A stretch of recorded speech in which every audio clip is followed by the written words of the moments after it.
Hello. This is going to be a hybrid video, probably the first of its kind, because it's going to be a mixture of 3-count commentaries, policy matters, and SMARK tiers, all in one thing. This Linda McMahon tweet is so juicy, and the juice never stops. The responses to this thing are absolute gold. And it discusses a subject that I don't discuss a lot on this channel, which is illegal immigration. So I get to talk about that. Now, Linda McMahon hasn't really been a part of the company for a long time, since her political career launched. Doesn't matter, though. Her last name is McMahon. She's married to Vince. She was the president of the company during his, formative years, especially after Vince took over from his dad, up until, she wanted to launch her political career. So this is what Linda McMahon tweeted, and then we're going to do the SMARK tiers part first. So we're going to have people being very upset at Linda McMahon for tweeting this. So Linda McMahon tweeted, "The number of illegals entering the U.S. isn't sustainable." She and another gentleman visited the border and spoke with CBP, which is the Customs and Border Patrol, as they fight against the overwhelming number of people entering the U.S. illegally. "We deserve better than a government that believes in and allows open borders. It's a danger to our country." Now, that's a very interesting comment. Now, there are some libertarians that are for open borders. Those tend to be ANCAPs. There's some capitalist open borders types. I'm not pro open borders. I'm not. And we'll talk about that a little bit later, because I think borders are healthy. But we'll talk about that momentarily. First, let us discuss some of the responses to this thing.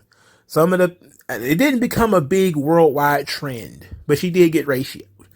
And I do want to discuss some of the tweets that popped up under this thing. So this guy says, "I once felt bad for you when Vince admitted he had multiple affairs in an interview right in front of you. I no longer feel bad for you." That has something to do with her policy on illegal immigration. Your husband had an affair. I'm going to throw that in your face. That's a cogent argument that you just brought there. Then this other guy says, "You say that others are a danger while your husband has, quote, a murder cover-up, dished out steroids to his roster, a sexual assault allegation, tried to run an incest storyline with yours and his children, all to his name." Then somebody else says, "Don't forget covering up a pedophile ring and all the accusations by countless people of pedophilia behavior with Pat Patterson." Yeah, these countless people, such as, the names include...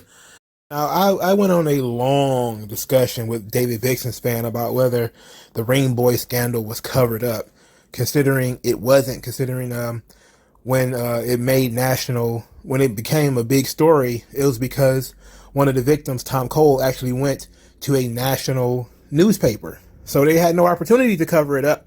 They couldn't have covered up something they didn't know until it was already in the newspaper. So it doesn't make any sense. I went on an entire Twitter tirade with David Bixenspan over that, and I dare not to get into it again. So somebody says, "So what you're really saying is my fellow brown people are a threat to the U.S. Am I right? Do you realize who keeps that roof over your head, cleans your houses, and is janitorial staff at WWE, and makes damn sure your stomach doesn't go hungry is the same people you think are a threat?" I don't think this person thought that comment through. I don't think this person caught that comment through. Somebody posted a picture of Linda McMahon catching a tombstone. A libertarian tombstone pile driving a Republican. And I will give that a heart, because that is absolutely true. That's what happened.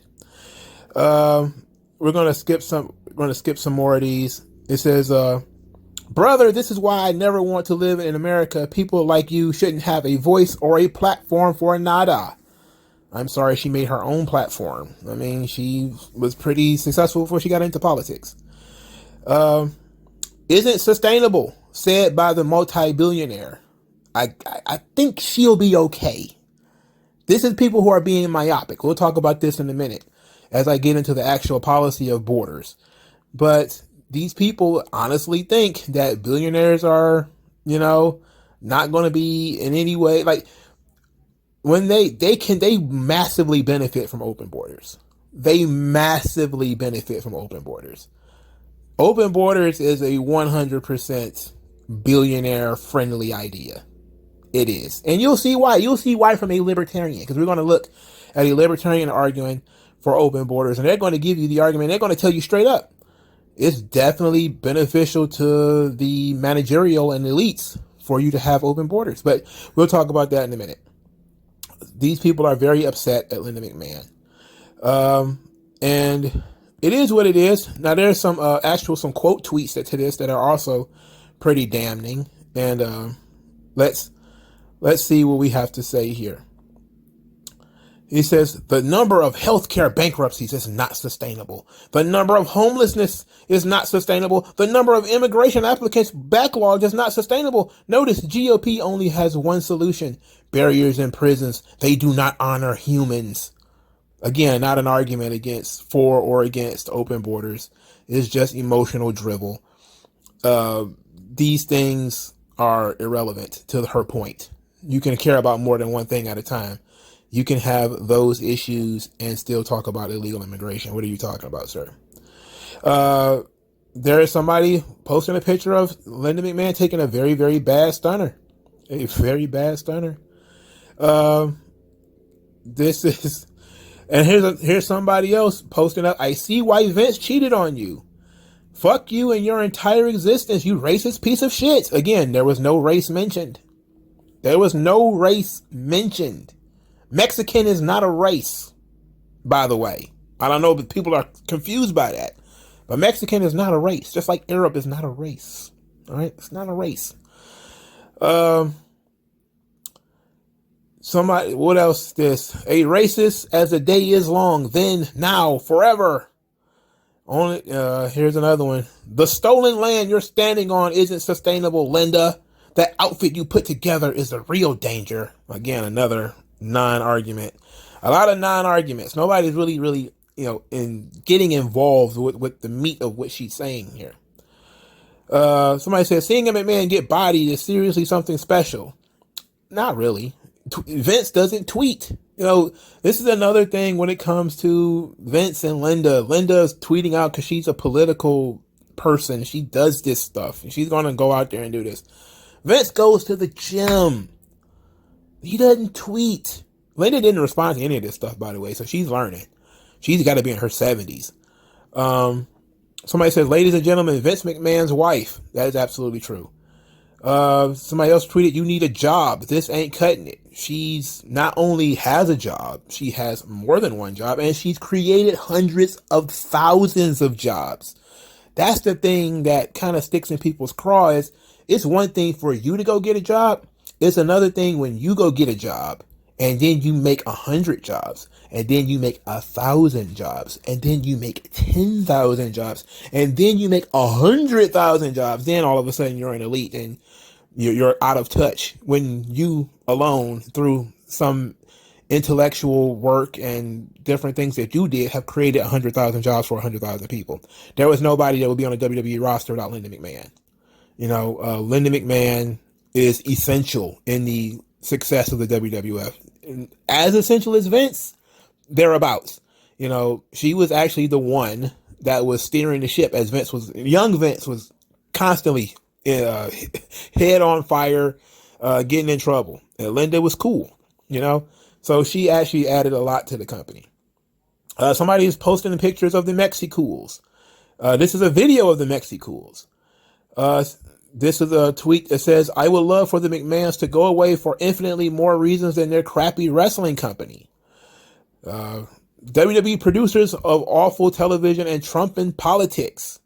Linda McMahon, remember when your husband's corner cutting and lack of regard for safety killed Owen Hart in front of an entire arena full of people, or how he ignored the domestic abuse of Chris Benoit until he murdered his wife and child himself. The employees of WWE deserve better.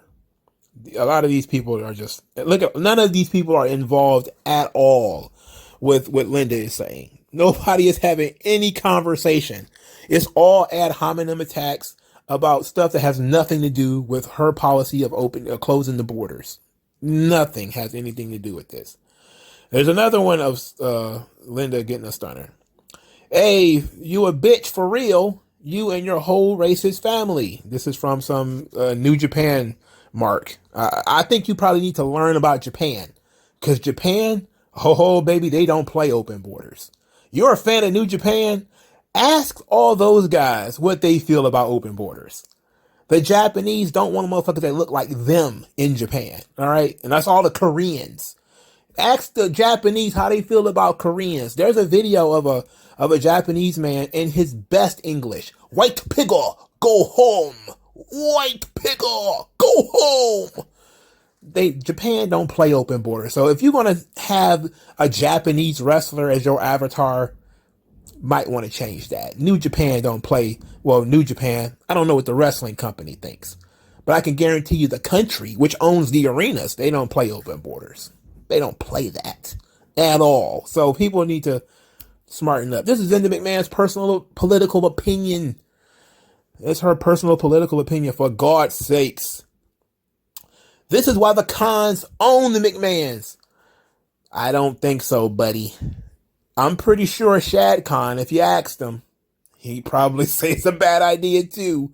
Shad Khan, remember he came out, what was this? Right around the time AEW was about to start, and he came out as being anti-union.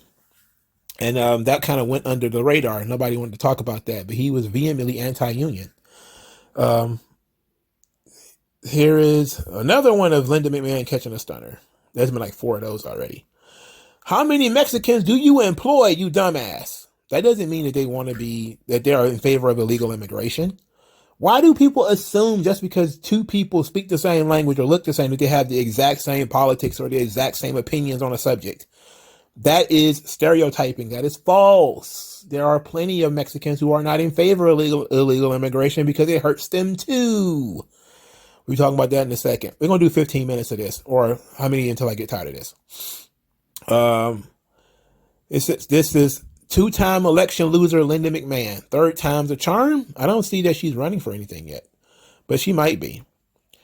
Let's see. The fact she has retained her posture so well speaks to just how she made her money off the bodies and lives of others for decades. The old crow hasn't worked a day in her life. That's tremendous. That is absolutely tremendous. She hasn't worked a day in her life. She hasn't worked. This is a redefinition of the word work. I just said this, right? That Linda McMahon was essential in the success of WWE. Now, she didn't go around building the arenas, if that's what you mean. She didn't do any of that. She did, however, play a heavy hand in a lot of the business parts of the WWE, which allowed for so many other people to come in after her and make a living. You say she didn't work. Then how did this thing grow with her as the president? And even though Vince was kind of the chief executive or whatever, how did she never work? You think she just sat in her office all day, drank lemonade? Like, it's a clear distinction that some people say, if I can't physically see what you do, even though you physically see the massive size of WWE, it didn't get that way just by Vince McMahon by himself. It was a group effort. It was a bunch of people that was involved. Vince was the tip of the spear, but Linda was the shaft. It's like the tip of an arrow is dangerous. It's sharp. Vince is a very sharp guy, but you need that stalk, to help it pull back. Just like you need the string on the bow if you're going to shoot an arrow. You need the whole thing, and everybody's going to play their own little part differently. It doesn't work without every piece playing its proper part. Linda played her piece very well. She was the stalk of the arrow, because she was the one that wasn't getting hit with sexual harassment accusations. She was the one that if Vince went to prison, she was probably going to end up with it in her lap. So it is what it is. Here's another one. Here's a quick reminder that the McMahons are fucking awful. Another one. This ghoul of a woman, ghoul spelled Gowl, by the way, has been pure evil for the last 30 years. The shit she's pulled in her life would make your average scumbag blush. A lot of it is lost to history too, rotten to her core. Examples, please. Examples, please. No examples. The McMahon family being staunch Republicans and full-on Trump supporters is why I stopped watching WWE, and seeing this, I made the right call. I'm sure they missed it. They're people, not fucking illegals. Yeah, they're illegals. People can be illegal. This one is insane. This is the caliber of individual that, is following you on Twitter, by the way. Me too, and other people. This person says, and I quote, "I want to shit down her throat." This is the classy liberals, the classy, I care about everybody liberals. I want to shit down her throat. Oh boy. Another one. The most evil energy I have ever felt in my life was being stuck behind you and your security team at Access. Evil energy. Probably an atheist, but they feel evil energies emanating off of Linda McMahon. What the hell? Someone lock this nasty old monster in a elderly facility, please. Linda McRace is back at it again with the desperation to become relevant in politics. Here's another one. Just to join in on the McMahon ratio, also calling people illegals, not in my book. This guy obviously he called himself wholesome. What the fuck?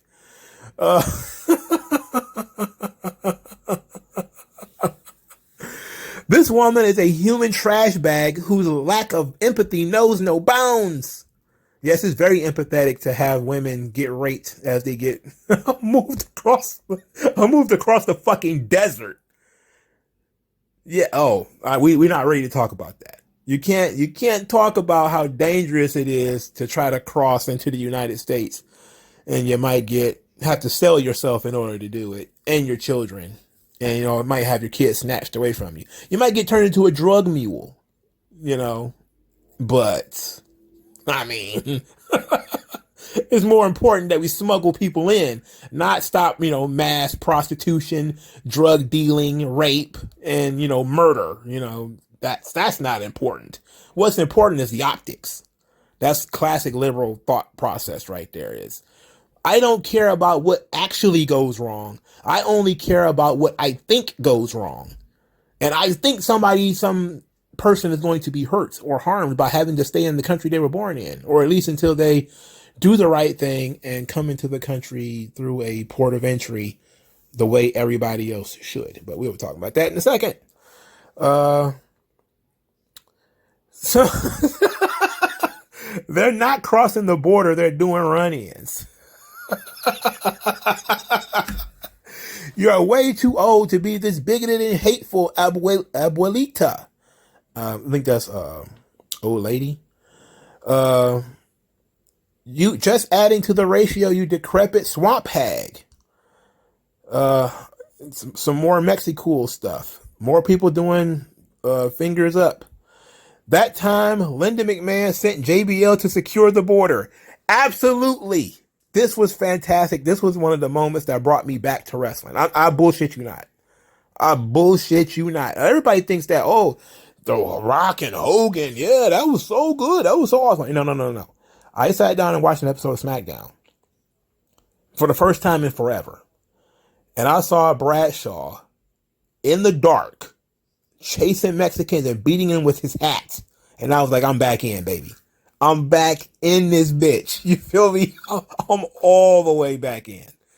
All right? I'm all the way back in. I ain't looked back since. That shit was great. Go fuck yourself, Linda. How did your ancestors get here, Linda?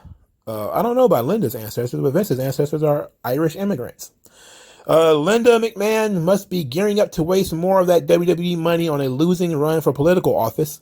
She'll keep flopping at trying to get elected to something until she depends in a nursing home.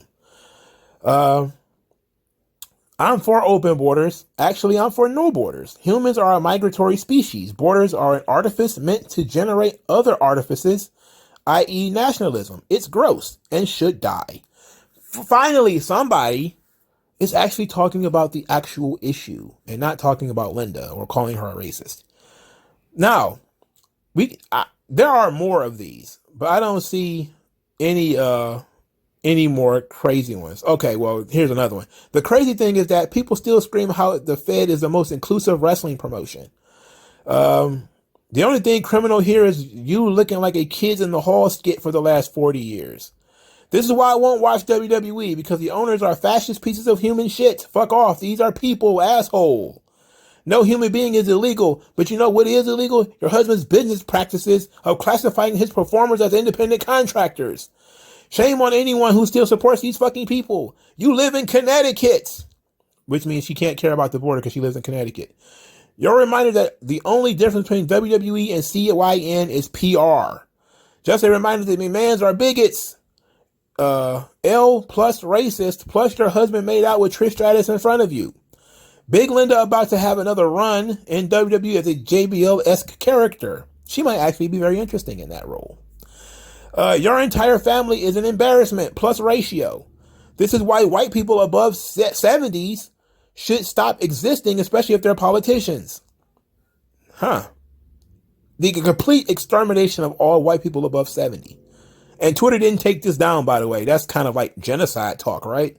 Twitter didn't take it down, or, this person's account is still up. What if a tranny ratio to McMahon? It didn't occur. You just added to the ratio that already existed. Can we cancel this bitch along with her stupid jack-off husband at Vince McMahon? Vince can't be canceled. He's cancel proof. If the federal government couldn't put Vince in prison, Twitter can't do shit to Vince. All right. Again, Vince goes to the gym. He doesn't care about this shit. All right. This has turned into a lot more of the smart tears than I thought it would be. I planned to do 15 minutes. I'm in here at 22. We're going to keep going. And then maybe at some point around maybe a half hour, we'll go into the other part. Linda tours the southern border with a guy who illegally ran Homeland Security for 2 years to drum up donations for genocide. Luchador takeover has got them shaken up in their boots in Connecticut. What luchador? Some people talking about her Senate run. This is why Vince cheated on you. That's like the fourth time that's been mentioned. Did this old ass white bitch call us wetbacks? She literally didn't use that word. I liked Linda McMahon better when she was catalytic in a wheelchair and never spoke. I sometimes forget that Linda McMahon is a trash person, but this is a nice reminder. Y'all support WWE? Could not be me. I know her ass was writing the racist storylines for JBL and Eddie Guerrero. She was not involved in creative. WWE continues to influence the world. Now, that's actually a good one. Go to sleep, Grandma. I know why CR went back to WWE, Cody Rhodes. It's because he has some work to do deleting racism again.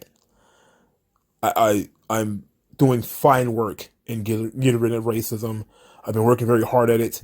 My dad, the American dream, he said to me, Cody, racism is the worst thing of all time. Yes, they used to call me 400 pounds of blue-eyed soul, but I never took that seriously.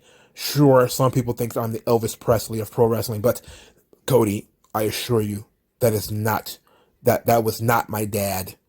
My dad was not the Elvis Presley of pro wrestling. He did not steal a lot of his jive talk from black people. It did not occur.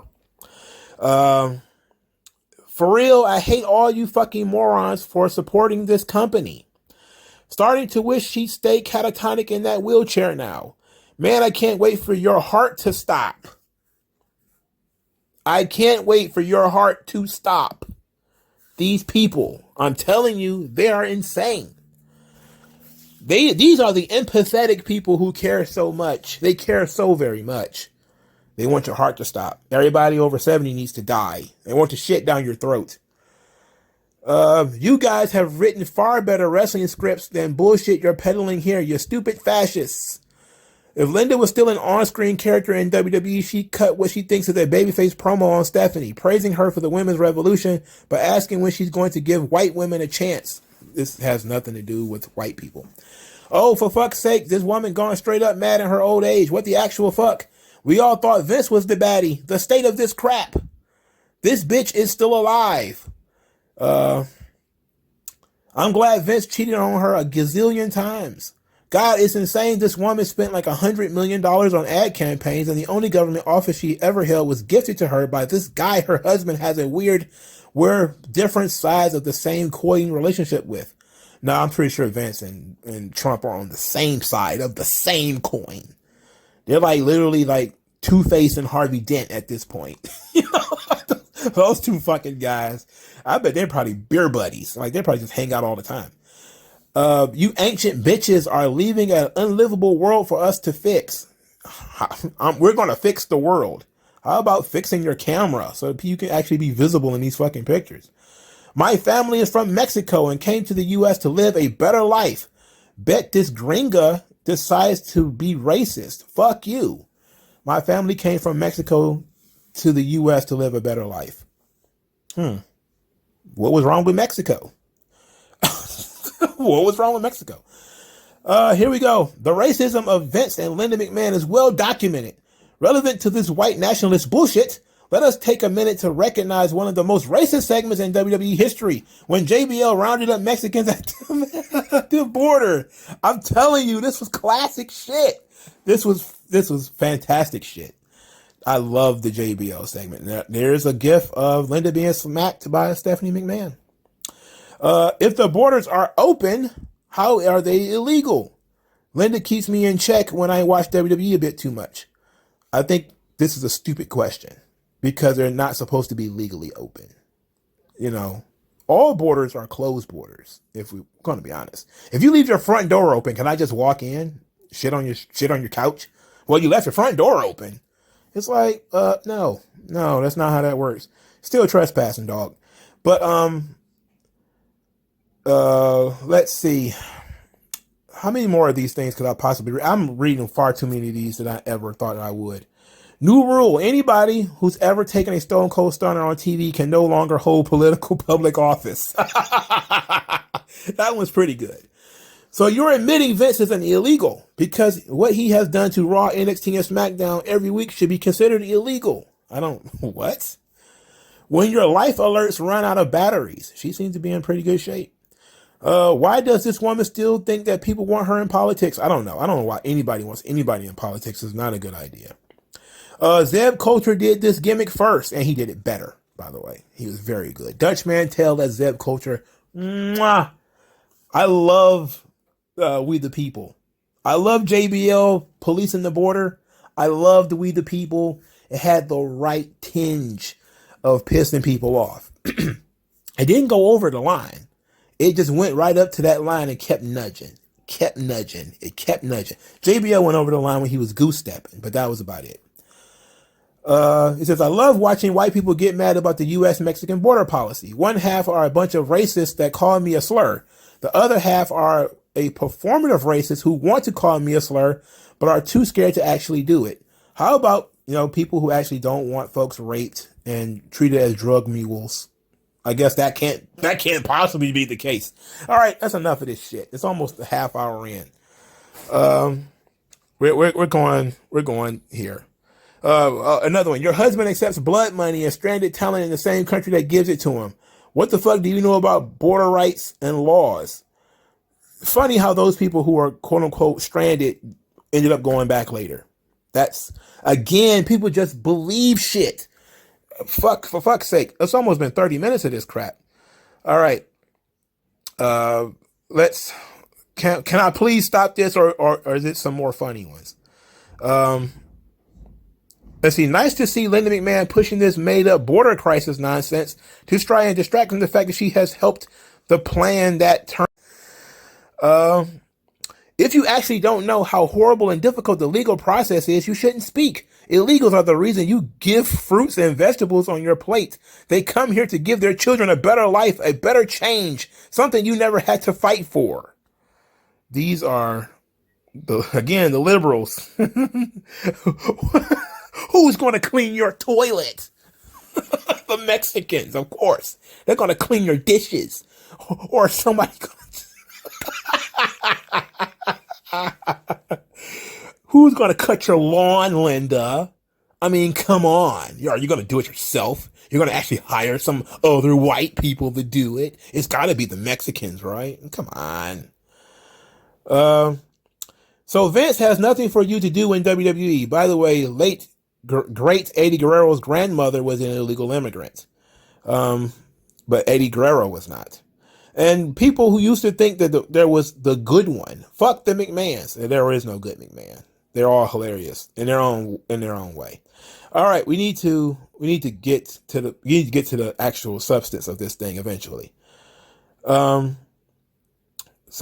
we got to get here. There's another one of Linda catching a stunner. Okay, enough. I have to put my foot down.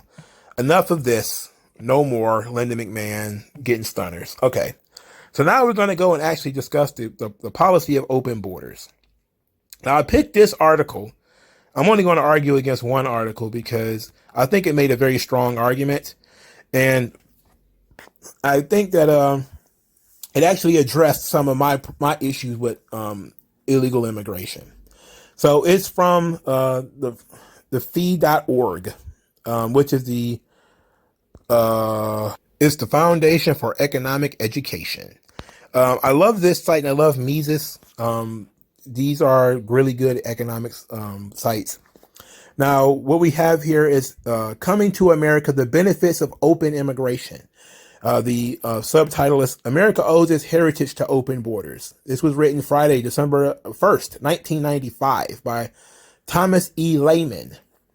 Lehman is an adjunct professor of economics and Western civilization, adult and professional studies division at Indiana Wesleyan University in Marion, Indiana. All right, so this is an economics professor. So here is his part. I'm not going to read the whole thing because that would just be too much to dump on you guys at once. But it says, many Americans argue that free immigration would destroy, quote, working class Americans' ability to earn a living. They claim that allowing free and open borders to any and all immigrants would put decent, hardworking Americans out of work. Perhaps what these Americans really fear, however, is that someone will emerge from the immigrant class who will be willing to work for less than they while producing equal or greater output.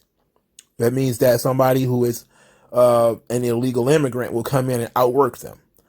The present immigration policy of the United States amounts to nothing less than a tariff or border or barrier to entry on the commodity of labor, and harms American consumers in the same manner as tariffs and trade barriers on other capital or consumer goods. A policy of open immigration would indeed force unskilled American laborers to compete for their jobs at lower wages. This is an admission by somebody who is for open borders. All right, I'm going to read it again. A policy of open immigration would indeed force unskilled American laborers to compete for their jobs at lower wages. Now, there is more to this. I'm just going to stop here because I've read enough of it already to kind of set it up for you. There is something to be said about things like tariffs and things like taxes. A tariff does increase the cost of goods and services. We do want to have a conversation about the maybe unfair, unnecessary increase in cost of a product. That is very important. You know, I think unions increase the cost of products. They do, you know, but I think that, you know, setting up a city in which the people cannot take care of themselves because there's a constant stream of people coming in to take lower wage jobs away from them, especially from people who live in these cities who don't have the education. And maybe they don't have the education because they may have a learning disability. That's something to really consider. What about the people who have learning disabilities? People who are, you know, handicapped. You know, those people might really need a lower skilled job to take care of themselves. Like I know some lower IQ people. They're very nice people, but they're lower IQ. And the best jobs that they can get are as housekeepers. You know, they can go and clean a hotel and they can, you know, come and clean up a disaster area. Like if you have a flood in your basement, they can come in and clean that up for you. It doesn't take a great deal of intellectual energy to do that. But if you are a person with some type of handicap, especially a learning disability or something like that, that might be a good job for you. You might not ever become the CEO of your own company, but that's a good job that you can survive yourself on. But what if a mediocre IQ Hispanic, we're just going to say that because that's what everybody thinks, is going to come in and they get that job because they're going to be a little bit sharper than you are. Maybe it's going to be the language barrier, but that might actually benefit them because being bilingual actually does benefit it. As these areas become more quote unquote diverse, they become less diverse. Especially, and this is not in this article, it probably, because it was written before it was probably thought of. But in these areas, like in California and in Texas, the people who are hurt the worst by illegal immigration are the people who are already living there. 9 times out of 10, those people are black. Because black people can barely speak English in some of these places. And here comes these Mexicans who speak English, broken English, but English, and they speak Spanish. So they get the bilingual nod, and they end up getting jobs because being bilingual is a +1. So now you have these people who are coming in and they're getting the jobs, and then they're doing stuff like, having the traffic signs in Spanish and, all this kind of stuff. There's Spanish language, everything. Like I live in Detroit. Detroit is a very legitimately diverse population. We have a Mexican town. We border Hamtramck and Dearborn, which are higher rates of Arabs than anywhere in the world. So there's a part of Detroit that as soon as you get there, there's nothing but Arab writing, and you can't understand shit. It's like you step into another planet. Like you step into Mexican town, everything is in fucking Spanish, right? Everything is in fucking Spanish. The billboards are even different. That's how crazy it is. Let's get back to this article real quick. Now he says a policy of open immigration would indeed force unskilled American laborers to compete for their jobs at lower wages. However, far from being an evil, this is a desirable outcome, one which would form the basis for a new immigration policy.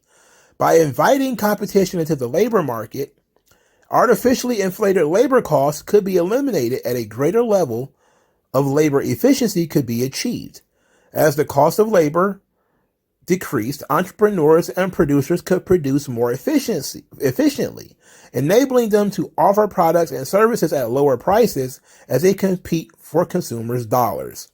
That's all true, right? You can make things cheaper if you hire cheaper labor. But would they is the question. If you're already paying 50 cents for this thing, why would I drop it down to 30? Why would I do that? That's cutting into my profit margin. If you're already paying 50 cents, maybe 55, maybe 60. The profit margins go up. You're talking about different types of incentives, and he's looking at one type of incentive that, if we can make this thing cheaper, then we can sell it cheaper. I absolutely agree with that. I understand that 100%. But the incentive might be to increase profit margin. So you might want to make this thing cheaper and sell it more expensively or sell it at the same cost. Now, as an entrepreneur, that is your right to do so. But I don't think the government should help you do that by flooding the market with people who are going to, help you keep the prices low. Now, that it's an argument to be made that, should the government really have to get involved to help the laborer? And I think that who the fuck is paying the taxes? Both parties are paying the taxes, but we're in a weird situation here because we're saying to ourselves, okay, we're going to hurt the lower class. That's what this it's an admission that's going to hurt the lower class under the guise of maybe helping them in the long term. Sure, you will have depressed wages for now, but in 10 years, the cost of bread will be cheaper and we'll all be happier for it, right? And then everybody would be like, well, in 10 fucking years, I may not even be here. I may commit fucking suicide because I don't have a fucking job, So that's something to consider. That's something to think about. All right, that's something to think about. So here's another one. Another argument used in favor of immigration controls concerns the American welfare system and its potential abuse by immigrants who migrate into America merely to feed at the public trough of social services. The claim is made that the welfare system, not potential economic freedom, is the lure which draws immigrants into the American economy. Immigrants, unproductive, slothful, and indigent, constitute a deadweight loss on the American economy and further increase the tax burden on productive Americans. Therefore, we must police our borders and keep out the undesirables. I think this did a good job of, being very concise in what I see a lot of conservatives say about open immigration, that they just believe that it's going to really just the welfare system is going to skyrocket, which I think in some places it has, especially out in California. I think the more stuff you give away, the more you incentivize people to ask for more stuff, and then there's going to be more people coming. It's just, if a church is giving away food, there's going to be a line around the corner, and what we find out, and I think I told y'all this before, is that the more the church has free giveaways, the worse the grocery stores do in those areas. Because if you're giving away food, people aren't buying food. And in areas with high levels of poverty, one of the reasons why they can't keep grocery stores is because there's constantly people around giving away food. Now, I'm not going to say that people giving away food is bad. I'm just saying there's a consequence to giving away food, right?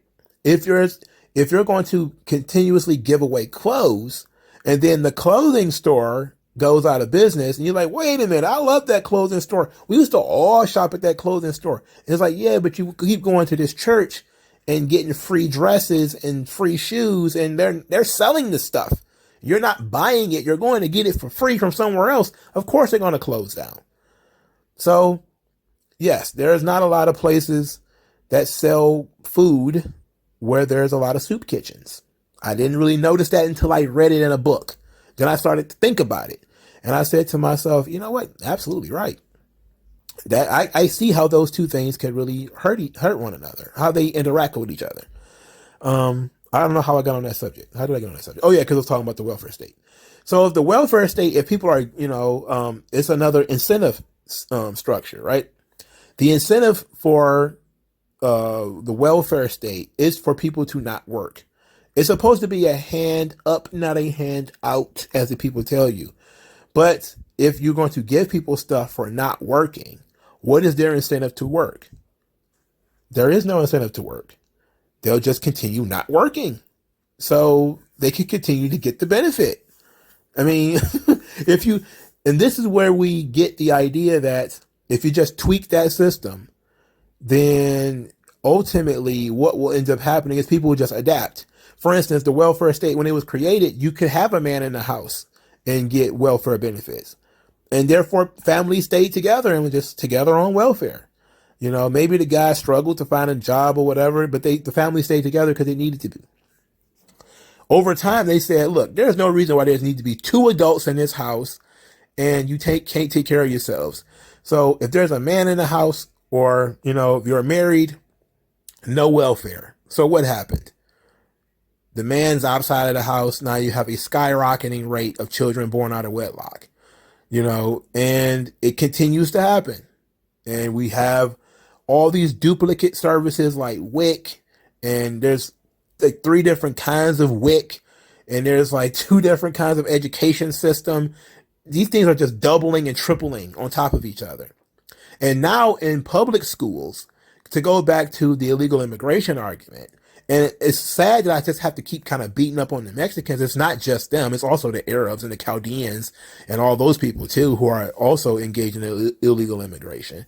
But the Mexicans are the ones that we think of when we say illegal immigration.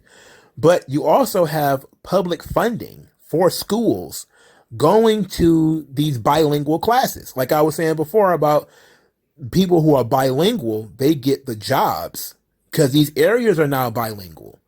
The more bilingual people living in this area, the more that you need bilingual people to service them. So that means the McDonald's now goes bilingual. They may even change everything to Spanish so that the people can order quicker.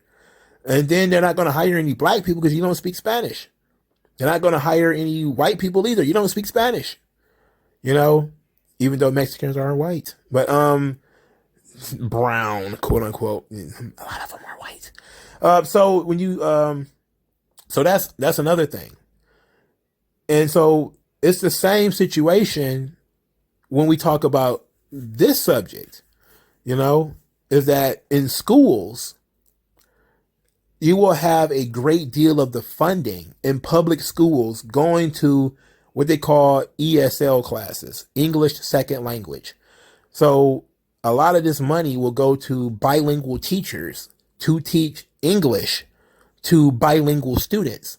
But the students who already know English or are trying to learn it because they live in this, you can just, usually you can cut and dry this as the Hispanic kids and the black kids. All right. That's usually how it works out because it's usually in the hood.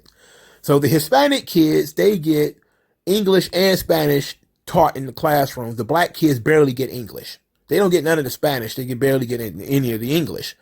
But all the money is going towards making sure that the Hispanic kids know enough English to survive in society, not in making sure that the black kids know enough English. Because people just say AAVE, right? The African American vernacular or whatever they call it, Black English as they call it, Ebonics as it used to be called, because there's all these euphemisms. They keep changing the names of it. People just accept Ebonics and say, oh, it's Ebonics. You just speak Ebonics. You speak well enough. Like, motherfucker can't read. You know, like, no important document is written in Ebonics. You know, like, they will give you a constitution in Spanish, in Arabic. You know, you can get an American Constitution in Arabic. You can't get one in black fucking English. You can't get one in Ebonics. They don't make an Ebonics Constitution. You know, so many of these guys don't know their fucking rights because they can't fucking read the documents because they're not taught the fucking language that the document is written in. So are you surprised a lot of these guys are reading at a 4th grade reading level? Because that's at the point where you stop forcing them to read and start just telling them, yo, we be at the club. And then they start doing that shit for the next 40 fucking years. And they can't fucking read. Meanwhile, Jose and them, they got a little bit of that we be at the club because they grew up with the black kids. But at the same time, they know enough Spanish that even if, you know, the English is fucked, they're okay as long as it's in Spanish. You know, it's a completely different fucked up ball game that people don't realize that they're playing and don't realize that they're hurting people. You know, they're really, really fucking people up with that stuff. But back to the article. Well, he's going to use statistics that are probably outdated because this was written in 1995. This was 30 years ago. So, yeah, we can't use his statistics anymore.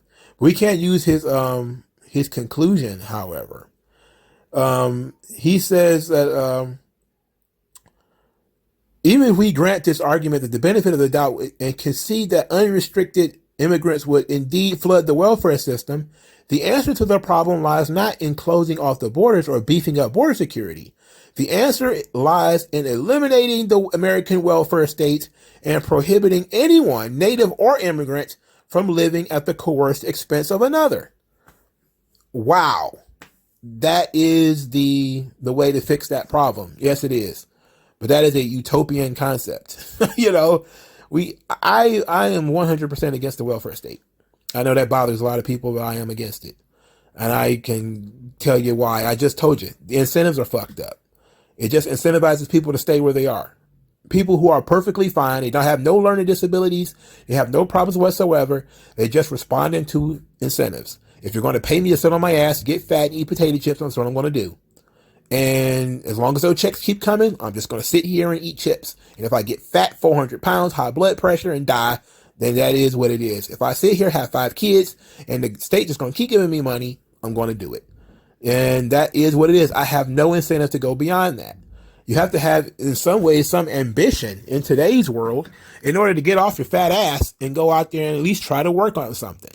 You know, that's why, you know, I really, really, really love the Martin Luther King quote that there is dignity in all work, whether you're picking strawberries, whether you work in sewage, whether you're in housekeeping. I believe there is dignity in all work. The one thing that there is no dignity in is being a pet of the state.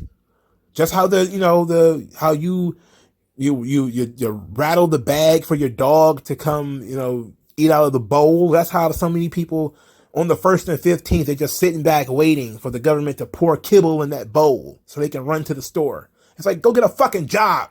For Christ's sake, there's so many of them. Or create something. Go hustle. And I'm not talking about, sell crack or anything like that. But, go do something else.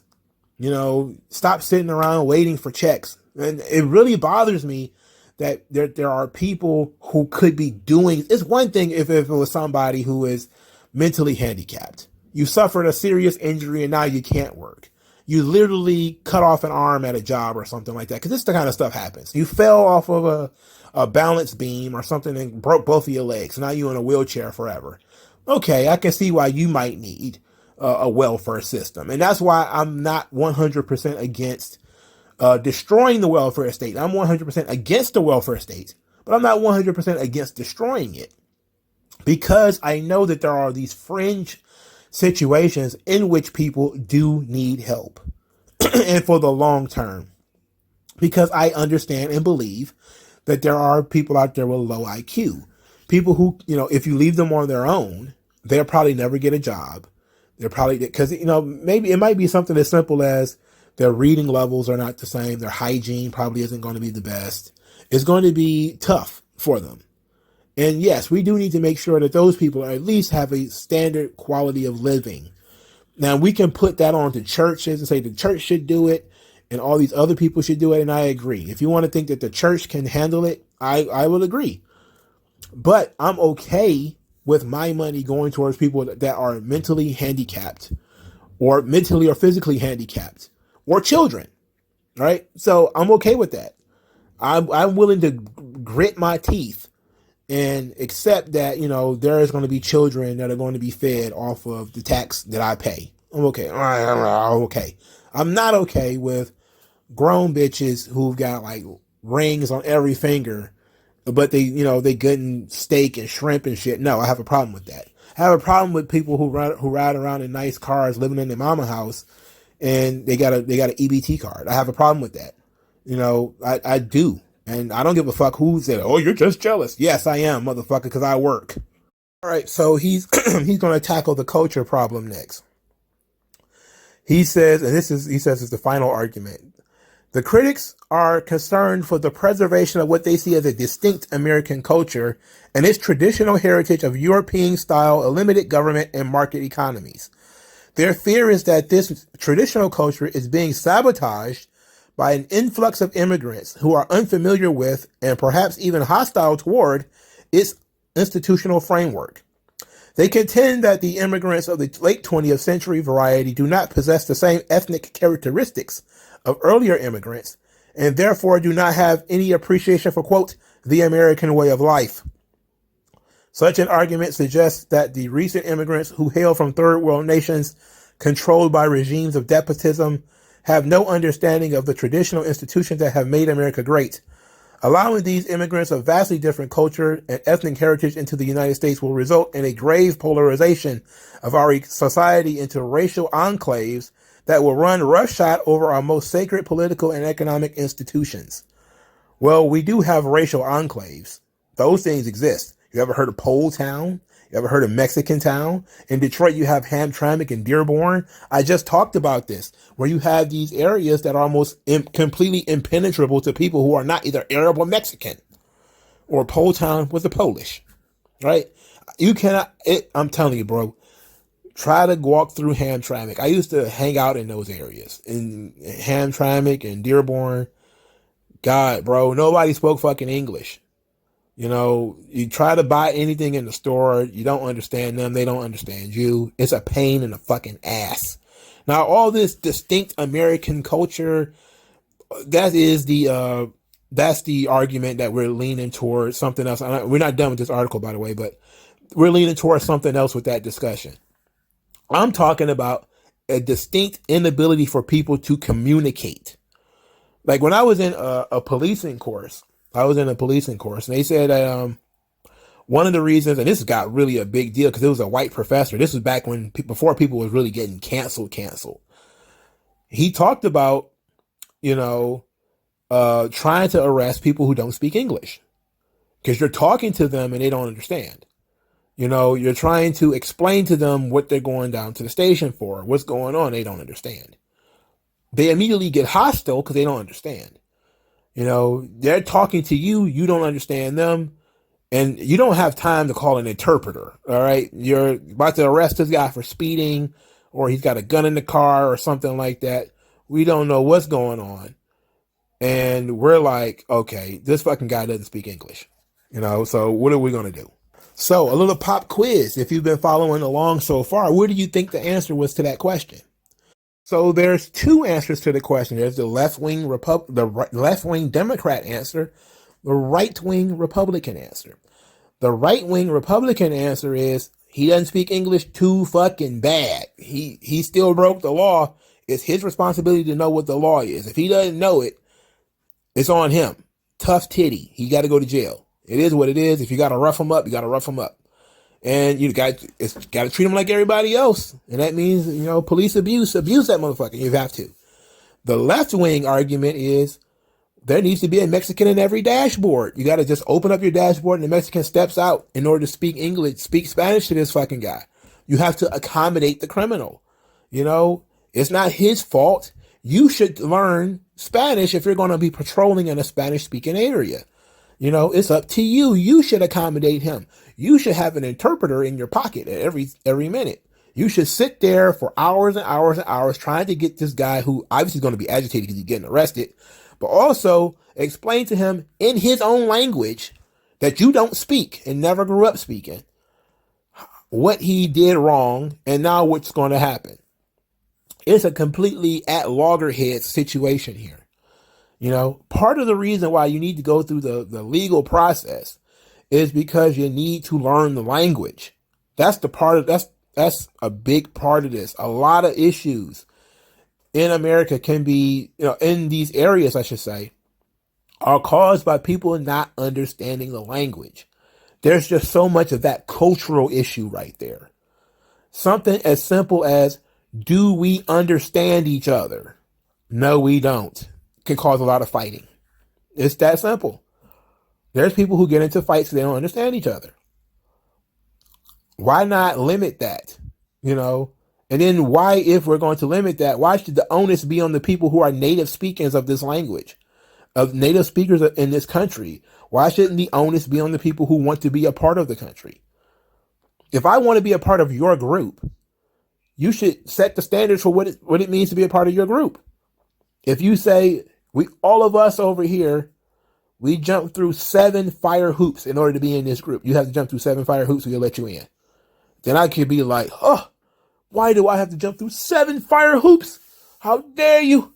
And either take my ass back where I came from and not want to be a part of your group, or I start jumping through these fucking hoops. How bad do I really want to do it? But I don't think that Mexicans are somehow less American than other Americans. I don't think that way. So let's go into his refutation of this argument. He says, quote, to political conservatives and even some libertarians, this argument may appear compelling at first blush. However, it is flawed. First, preserving tradition merely for the sake of tradition is pointless. The idea of tradition is meaningless unless we define the essence of the tradition in terms of the ideas that comprise it. Tradition alone is not what made America great. Rather, it is what has been reciprocal relationship between a limited state and economic and social liberty that has made the American way of life so coveted. In other words, the philosophy of liberty underlying the American tradition. Expanding the power of the government in order to preserve tradition is a sure path to the destruction of liberty. Americans ought to be particularly aware of this fact, since the American tradition is bound together so tightly with the philosophy of freedom and limited government. Yes, but limited government never meant open borders. It always meant limited government's ability to, on you, the native citizen, not you, the person of the world, not limited government in terms of people who are outside of the government or outside of our borders. It's, not saying maximum government on them, but I'm saying our limited government never meant them. It was limited government on us, not them. Okay. It meant limited government on American citizens, not on citizens that are not Americans. Right. So The idea of limited government is like, yes, I absolutely support that. But limited government isn't just, okay, now everybody can do whatever they want. We're members of the world. I'm not a globalist. That's ridiculous. I'm not going to, no. I'm not a globalist at all. You know, I'm an American. There are some uniquely American ideas, you know, that Europe didn't come up with. And even they did come up with them, they threw them away. All right. So in Africa and China, everybody wants to have their own little piece of the pie. Just like every state in the United States is supposed to be a sovereign place where people can exercise their own sovereign ideas. The United States needs to be its own place. And to do that, you need its own borders. You know, you need to have your own borders. You need to have a place where you can say, look, this is where we do our thing from here to here. You know, that's Canada's thing. That's Mexico's thing. Those are the two oceans. We're going to do our thing right here, you know, and these are the standards that we want to set for people to come and operate in this country. And yes, you have to accept that that means limited government here for us citizens. Become a citizen and then you are granted limited government. You know, that is part of the system that we created and that works. Not, hey, there's no government. Come in and do whatever you want, dog. You know, drag some chicks across the border. No, man. Come smuggle some kids. Like, no. Sorry. No. You know, absolutely not. That makes no sense. Let's see what else he has to say. He says, quote, no, he's talking about it's not the last time about, and there's been other individuals that have gone through this. He says, quote, the bankruptcy of the American public education system ought to serve as a somber reminder that expanding state power to preserve tradition is a surefire path to statism. I can agree with that, but that doesn't change the fact that limited government on us is limited government on us. That has nothing to do with people on the other side, because we are going to be held to standards. If I go to Nigeria, I'm subject to Nigerian law. There is no, well, I'm American, limited government. It's like, no, there has to be benefits to being in this country. Otherwise, why be in this fucking country? You have to create incentives in terms of being an American citizen. If there are no incentives to being an American citizen, then why be an American citizen? You know, it makes no sense. Not every country is going to be the same. You know, and it just seems kind of ridiculous. And then he postulates this idea. He says, the ideas of freedom that have created the American tradition can apply to any ethnic or racial makeup. I agree with that. But what if, over time, America absorbed so many immigrants that, through their influence, the ideas of limited government and the free market economy become diluted? What happens when our political system falls victim to immigrant forces that force to seek to expand government power? These are good questions. The fact remains, however, that these fears are now being realized and the foes of liberty in America are largely homegrown. I think this is 1995. He must not have seen California. Okay. California, a lot of illegal immigrants, a lot of problems. And some of it is native born Californians. A lot of it is, but California is pretty bad. So he says that they have generally refused to acknowledge the advantages of a fair market economy. It is not the foreign element, but rather the domestic element that we should fear. But we begin to castigate potential immigrants for the damage they may do to our freedoms. We need to acknowledge the damage we have already done to our own. This is absolutely true. Immigration policy should not be viewed differently than trade policy: free, unregulated, unpoliced, open borders, devoid of taxes, tariffs, or any other barrier to entry. This is the policy of freedom to which America owes her heritage.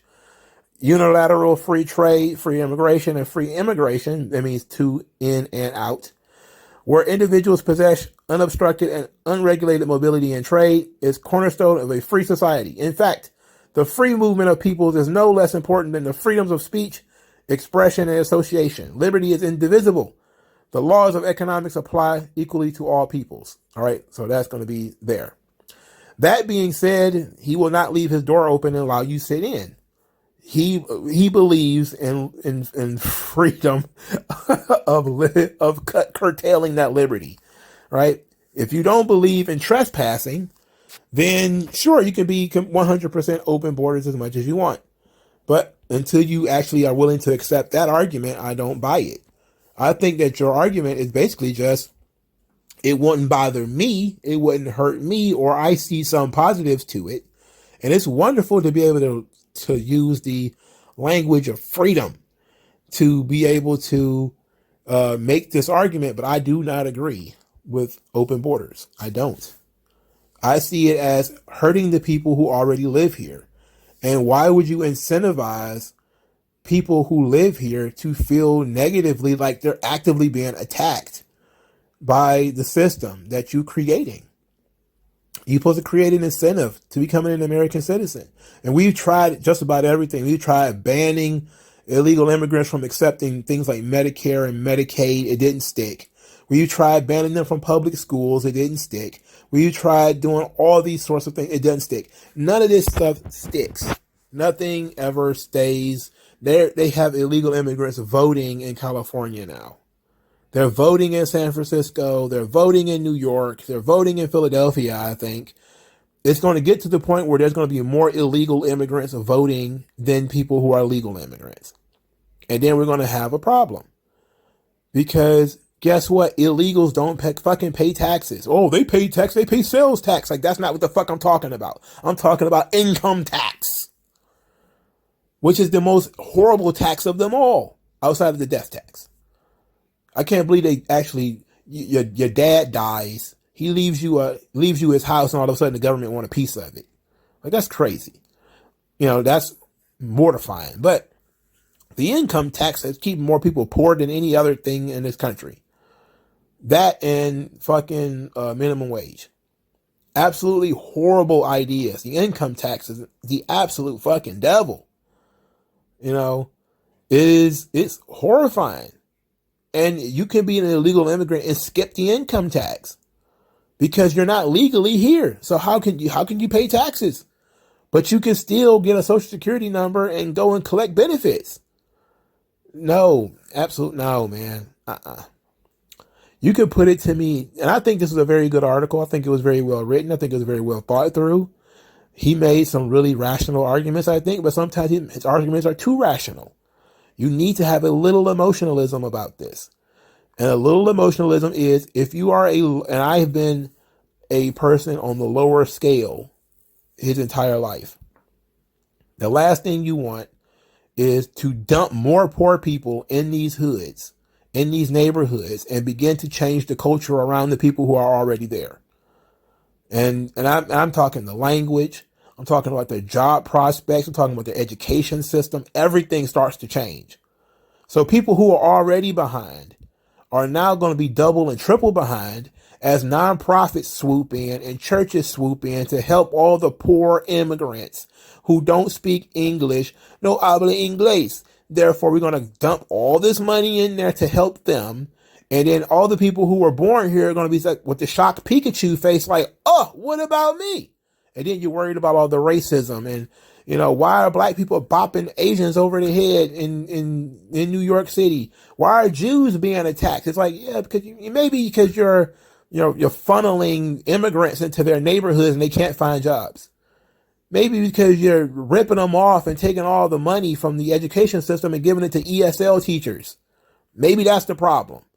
Maybe we ought to look into what you're actually doing in these people's neighborhoods that might cause them to have a problem with Jews, Hispanics, and Asians. Or maybe they're just racist. It's up to you. Let me know what you guys think about all of this stuff. I dumped an hour on you. I had no plan to. Like, share, and subscribe, y'all. Thank you, and I'll talk to you guys later.